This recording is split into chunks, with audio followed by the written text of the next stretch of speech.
I don't see myself in those spaces now that I think about it, which is why I drew those figures in those spaces, because those were like me, but not me, because I need that, 10 degrees of separation in order to look at myself. So, but yeah, they explored emotional space, right, and the way that our ghosts and our feelings can often be like ghosts. You walk through the same place each day and you feel something. Like, at least I do. My translation of the place was that, I look up and I read it as there's something there, as there's something in this space, something physically present. Do you need something to be in that space? I kind of like the idea of something being in that space, but no. Maybe. I haven't yet found that out.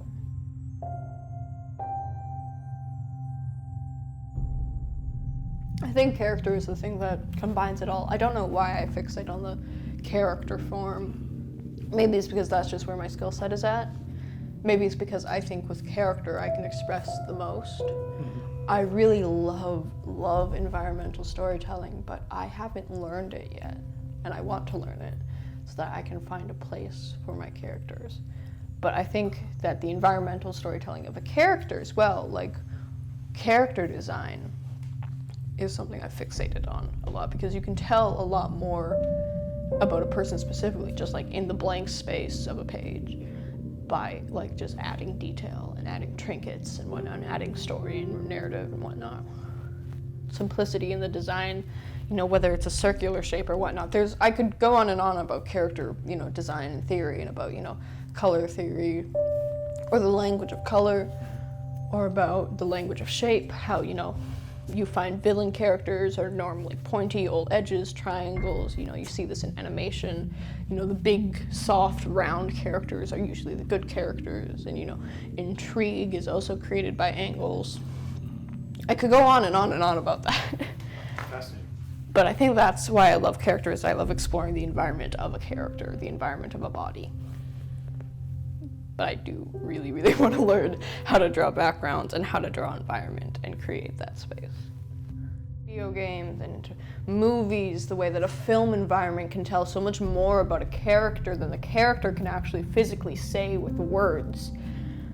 Verbal language is finite, and I can only express so much with it.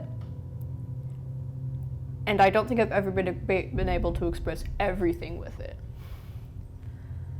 And so I do the written word. I play with the way that verbal language can be shifted and changed, about how, yes, I can say, yes, dear, but the context of that when paired with visuals changes.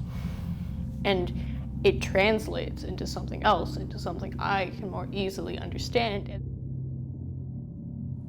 I used to like to think of myself as a channel, because that always felt cool, to be like, you're the only person that can tell these imaginary people's stories. That felt really cool. But I don't know what to think of it now. I think I just make. I really like making. It's cathartic. I like making these worlds and these stories. I don't think I'm channeling anything, except for maybe themes that you gather from the world around you, from media and whatnot. Themes and concepts and queries that you ask yourself.